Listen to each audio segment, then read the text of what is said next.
Good evening to you, East Texas. I'm Crystal Villarreal. Glad you're with us tonight. Investigators with the Angelina County Sheriff's Department are still looking into the death of a 61-year-old woman whose body was found right here on the side of the road on Sunday evening. The Blue Ribbon Craze has made its way to the football field. To show their support during Bullying Awareness Month, the SFA Lumberjacks will wear their blue ribbons proudly and encourage their fans to do the same. It's a bizarre case. Wright's tracks lead in the opposite direction of where his scrubs and a piece of clothing were found caught on some barbed wire. The clues aren't adding up, but the sheriff has ruled out foul play. According to Angelina County Sheriff Greg Sanchez, a 20-month-old and a 2-year-old were found floating in a Lufkin pool Saturday morning. Just a day later, the 20-month-old has died, and the 2-year-old has gone from critical to fair condition in a Houston hospital. I'm at the Nacogdoches County Fair with one of their favorites, Skeeter. He eats a lot. This M103 tank served the U.S. Army during the Cold War. It was one of the biggest and most heavily armed tanks in the service. As a tribute to veterans, the Shriners Club in Nacogdoches will have their annual picnic right here on Saturday.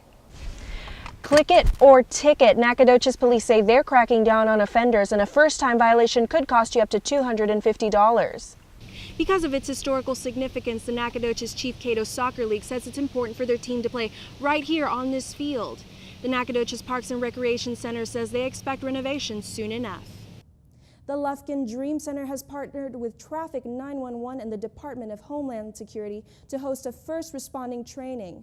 Founder of the Lufkin Dream Center, Billie Jean Johnson, says first responders like CPS workers, law enforcement ministers, and teachers will receive training on domestic minor sex trafficking.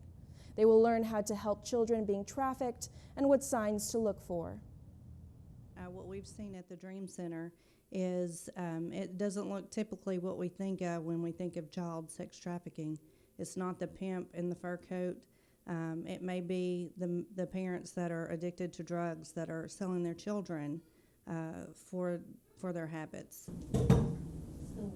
The training starts tomorrow at 8 a.m. at Angelina College. The training is provided at no cost. A frantic 911 call sent police racing to the Ministry in Action Living Center, where they found 67-year-old Shirley Taylor bleeding from several stab wounds. 911, what's your emergency? 911. Somebody tried to kill my auntie. Okay. Can you come? Did they try to run over her, or how did they try to kill her? No, they didn't stab her. She's bleeding in the room. We need to stab her now. Okay. All right. Yes, it's her husband, and I was trying to get the license plate, but I know where he's going. Detective J.B. Smith says 51-year-old Richard Taylor was visiting his wife where she lived alone. She stayed at home and didn't bother nobody. So she's going to be greatly missed. And, you know, my heart goes out, and I'm just praying. Smith says a relative was in the other room and heard Taylor scream that her husband was trying to kill her. When she ran to check, she found the 67-year-old woman bleeding from her stomach. Taylor's sister, Evie White, is still trying to come to terms with the tragedy. She didn't deserve what happened. After a search of the residence, investigators found a bloody knife. Taylor was rushed to Memorial Medical Center, where surgeons attempted to save her life. But just before 6 p.m., she died. There's a deep hole in our heart because her smile just gave you joy. No matter what she was going through or up against, when she came, she was always going to have a smile on her face. Thursday evening, a tip led officers to arrest Richard Taylor in Corrigan, just 4 hours after he allegedly stabbed his wife. He is being held at the Angelina County Jail on a murder charge. Memorial and funeral arrangements for Shirley Taylor are still being determined. Reporting from Lufkin, I'm Crystal Villarreal, KTRE East Texas News 9.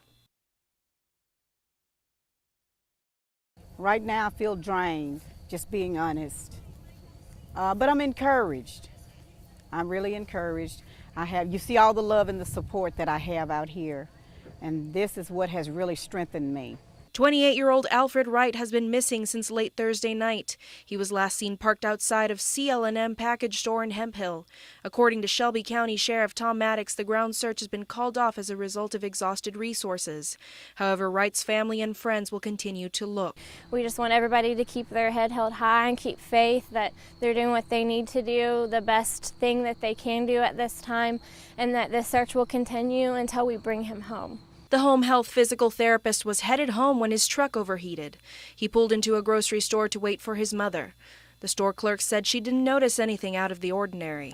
He was outside with his truck and he was on the phone, and then he got off the phone, and then he started on foot back toward town on 87. It's a bizarre case.